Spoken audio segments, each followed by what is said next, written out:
That ticket? That's a winner. Aw, isn't that heartwarming? And wrong.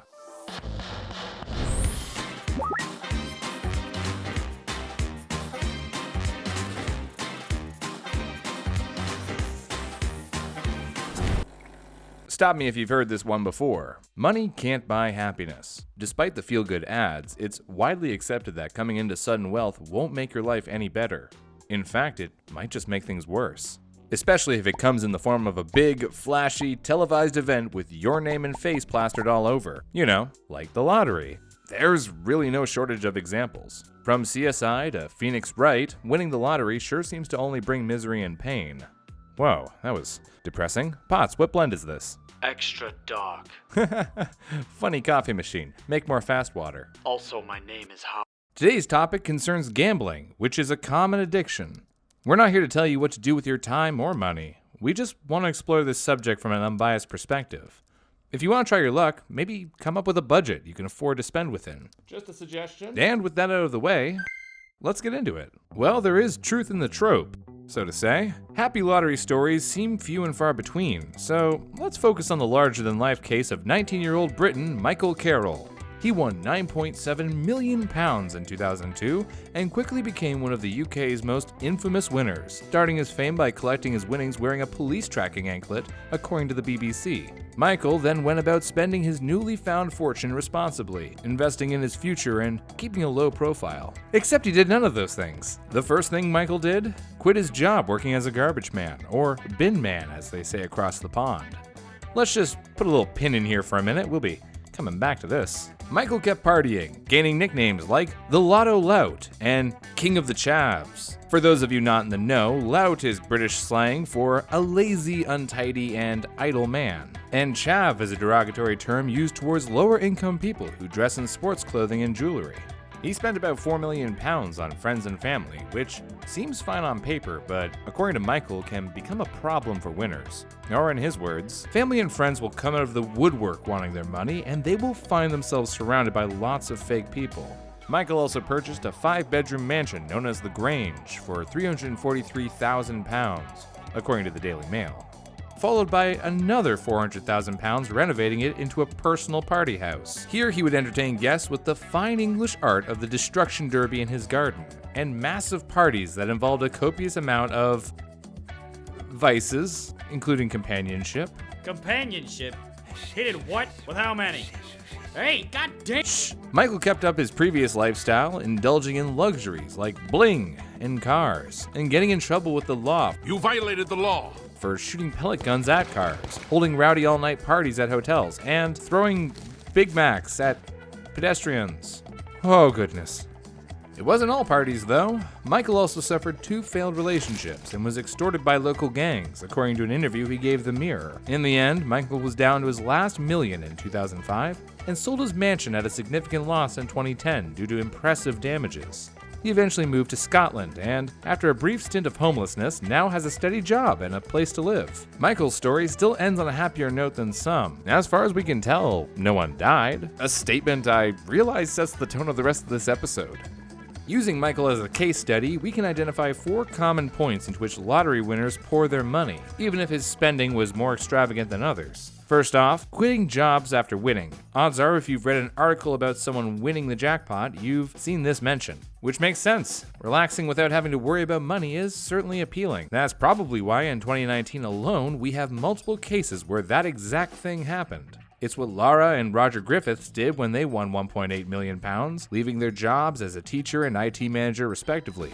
Their winnings lasted less than 10 years after vacations, investing in a spa, and buying a home for £800,000. Laura and Roger's marriage also ended with their fortune, as the two divorced with Laura having to sell off her possessions to feed her children, blaming her husband for their financial woes.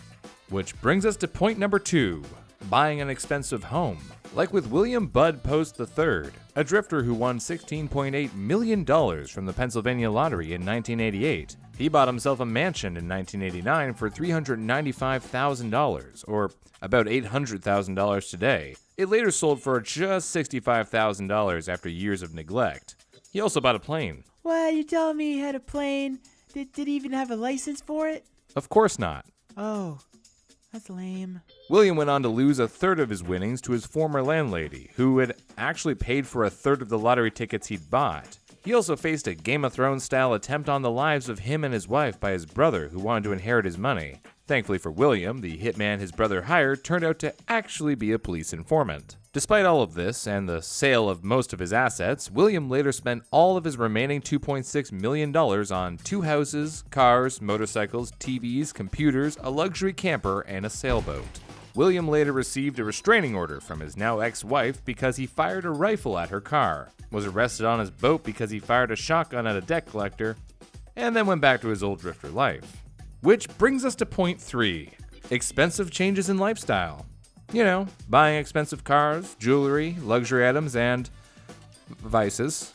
Britain's youngest lotto winner, 16-year-old Callie Rogers, won £1.9 million in 2003 and spent it on expensive clothes, vacations, cars, a breast augmentation, and $250,000 solely on, stuff. Uh-oh. After blowing through her fortune, Kaylee went through a bout of depression and was sent to the hospital after being savagely beaten by 2 women dog-sitting at her boyfriend's house. She now says she regrets not keeping enough of her winnings to help her youngest son, Blake, who suffers from cerebral palsy. Though she did also purchase her mother a home, which is nice. It's nice to help people you care about. Which brings us to our final point, spreading the wealth. Spending that cash without thinking about it, even for benevolent reasons, can have consequences. Take John Whitaker, already worth $17 million thanks to his construction business. He took home $113.9 million from the lottery in 2002. Besides drinks and gentlemen's clubs, according to USA Today, Whitaker spent his fortune building churches, setting up a foundation to help others, and sharing money with his granddaughter. His granddaughter who later passed away of a believed overdose, something that he blamed on the money. But spending so much money gets attention. And soon his foundation was hit with so many requests that the Postal Service wouldn't even deliver the mail. And he'd even be accosted in public for money. Should this be surprising?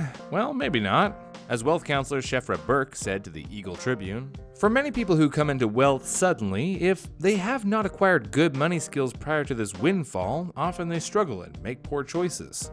So in that case, what can you do to avoid having a sudden windfall twist your dream into a nightmare?" Well, according to insurance firm State Farm, there are a few things you can do. Take some time to clear your head. Hire a lawyer, financial advisor, and an accountant. And if you have to give interviews or release your name, maybe set up a P.O. box and new phone number to protect your identity. But maybe the best idea is to just set a budget. That's what Shark Tank investor and Dallas Mavericks owner Mark Cuban suggested. You don't become a smart investor when you win the lottery. Don't make investments. You can put it in the bank and live comfortably forever. Or as fellow Shark Tank investor Kevin O'Leary put it when speaking to NBC, you've won financial freedom. Don't screw it up. His advice? Pay yourself a fixed sum each year. And if you want to invest in low volatility, dividend paying stocks. Or in other words, not the high risk world of gambling. And that's the thing. It's fun to think about this kind of thing, but your odds of winning are 1 in 292.2 million. And, this is important, playing the lottery is gambling. Gambling can be addictive, and gambling addiction is a serious problem. Whether you're spending on lottery tickets or loot boxes, be sure to set a budget that you can afford to lose.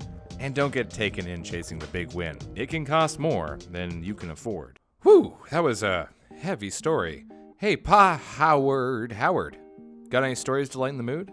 Like how a man took his last $5,000 to the blackjack table, beat the odds, and built a company worth billions? Yeah? Go on. Which company? Ooh, Weyland-Yutani? No, Hogwarts. that's not a company. The worshipful company of fishmongers.